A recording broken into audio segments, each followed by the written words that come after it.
I just watched a video that really set me off. There is nothing in the wealth building world that irritates me more than people telling you that you need more motivation. I hate it because it allows these so called gurus to essentially blame you for their failure to help you succeed. It's literally blaming the victim. And in some ways, it's actually diabolical genius if you really think about it.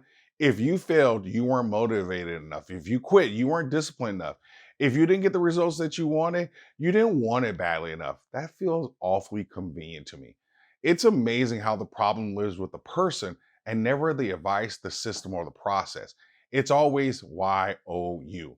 It's also very convenient that motivation is the answer, which means you need to be motivated by them, which means your motivation is also always outside of you, which doesn't work for me as well.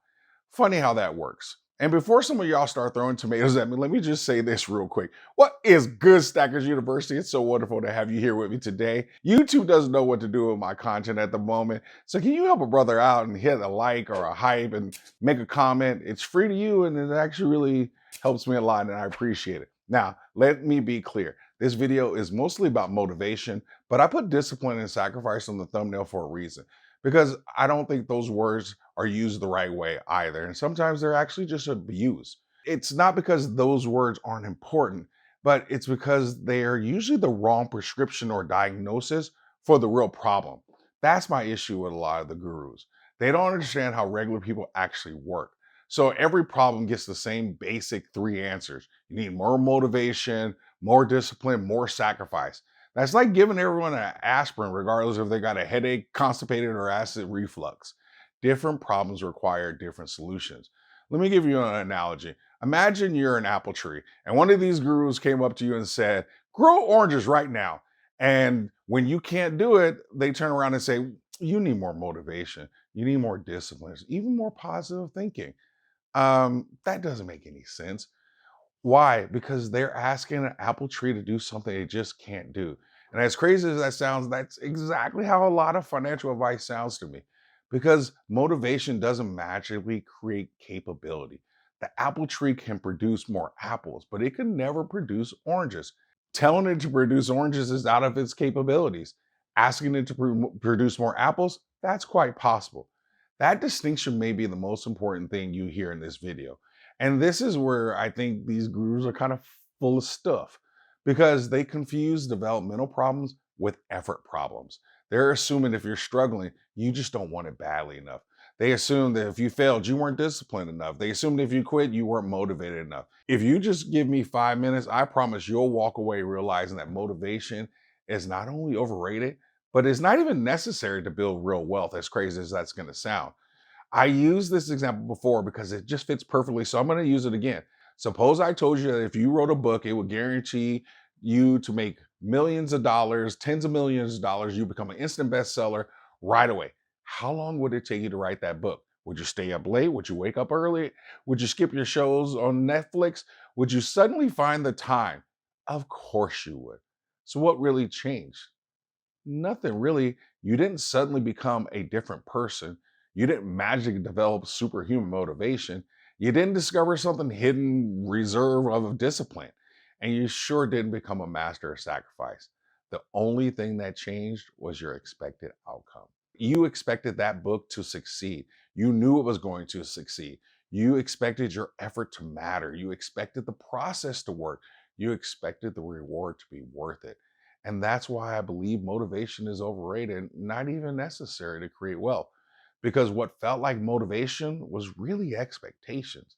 High performers don't have superhuman motivation. They simply expect the process to work. They expect the work to work. Let me make it real and even personal. Y'all have heard this, but do you think I was motivated for the entire 3 years it took me to save $250,000? Please, not even close. Sure, I was motivated when I was started, and there were times when I got to different marks, like the 100K mark or whatever, that my motivation did increase. But most of the time, I wasn't really motivated. In fact, if I had to choose between high motivation and low expectations, or low motivation and high expectations, give me the high expectations every single time. Because expectations survive bad days. It survives boredom, it's stress. Motivation doesn't. Let me show you how this actually works. Take a look at this grid. Along the top, you have different levels of expectations. And on the side, you have different levels of motivation. Take a look at the top left square where you have high motivation and low expectation. And what happens in that situation? You have false starts. Think about the New Year's Day resolution of people getting in shape. People are all fired up, ready to go, and motivated out of their minds. But deep down, they don't actually really expect success. They hope for it, they wish, they want, and they truly believe that this time will be different. But 3 weeks later, they're right back where they started. It was because motivation disappeared, and all they had left were low expectations of success. Now, let's go to one block below where motivation and expectations are both low. This is where dreams go to die. You don't believe your actions matter. You don't believe you'll succeed. And you don't believe the effort is even worth it. And you're not motivated either. So nothing happens. Now let's look at the top right corner where high motivation meets high expectation. This is launch mode and where transformations often begin. You're excited, energized, hopeful, and you believe success is possible. This is absolutely a great place to start. But eventually motivation fades. Life happens, stress, kids, work, reality just shows up, which brings us to the final quadrant in the bottom right. Low motivation and high expectations. This is actually where wealthy people live, where consistent investors live, where successful business owners live, and most importantly, where high performers live. Why? Because, like most of us, they don't wake up every day motivated, but they do wake up every day expecting their actions to matter, expecting their consistency to pay off, expecting the process to work. And because of those expectations, they continue to take action. They take action even when they don't feel like it. And by the way, this is where I take issue with discipline too. Because what most people call discipline is just often your expectations combined with a system. High performers aren't waking up every morning feeling like David Goggins or Goggins, however the heck you say his name. They simply expect the process to work. So they keep showing up. It looks like discipline from the outside, but from the inside, it feels normal. Before wealth shows up, identity grows, then beliefs, then expectations, then system, then habits, then momentum. That's the bridge framework because that's human development. That's how human development works, which is why motivation, discipline, and sacrifice aren't the foundation. They are the sprinkles on a sundae. Nice to have, but not the sundae. Now, let me connect this back and bring it all together because this is why I'm spending so much time talking about identities, belief system, habits. These aren't random topics. These are stages that are part of a developmental process. Most financial advice misleads you because they don't really understand the process. It always starts with identity, with who you are. The apple tree's identity is why it produces apples. If you want oranges, you need to find an orange tree. If your problem is identity, motivation is irrelevant. If your problem is beliefs, discipline is irrelevant.